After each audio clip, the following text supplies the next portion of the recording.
ぜそんなに怖がっているのですか?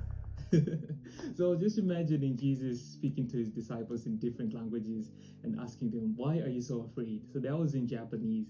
And in Shona, it's like, "Koimi moruguchikachi," right? So I was just imagining him like speaking to his disciples. When I read this scripture, I actually heard him talking to me like, why are you so afraid, right? Don't you have faith, right? So this is a story when Jesus was in the boat with his disciples, and there was a terrifying situation. The waves were so strong, and the boat was in trouble, and the disciples were also in trouble, right? So this is from Mark chapter 4, verse 35 to 41. So that's the whole story, right? So the disciples were so fearful that they woke Jesus up and said, "Master, we're about to perish. Don't you care that we're about to perish, right?" And Jesus woke up. So this is what he did when he woke up. So it's from verse 39. He got up, rebuked the wind, and said to the waves, "Quiet, be still."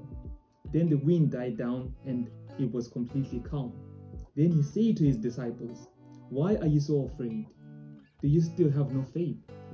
So I was wondering, right? Because I was saying to Jesus, like, this is a terrifying situation. Like, you can imagine being in a situation like that.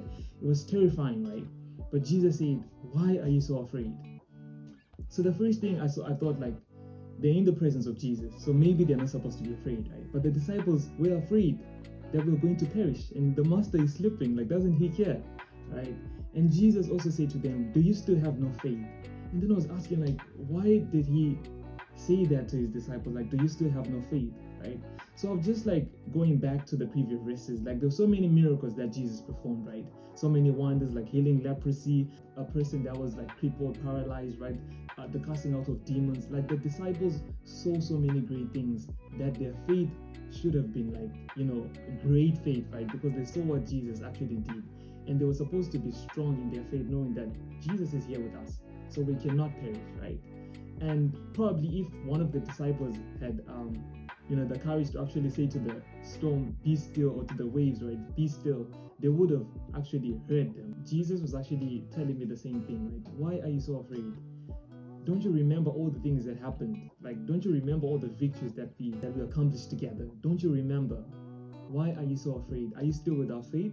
And then I was remembering that the scripture says that to every person, right, to every believer, we've been given the same measure of faith.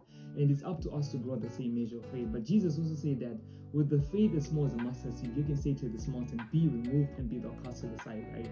So it actually means that with the same faith that we all have, right, we should not be afraid. Because fear is the opposite of faith. Once you're fearful, you have no faith at all. So even if the situation is terrifying, you should never be afraid, right? Because you have faith. And all you have to say is, "Peace, be still," and that situation will hear you.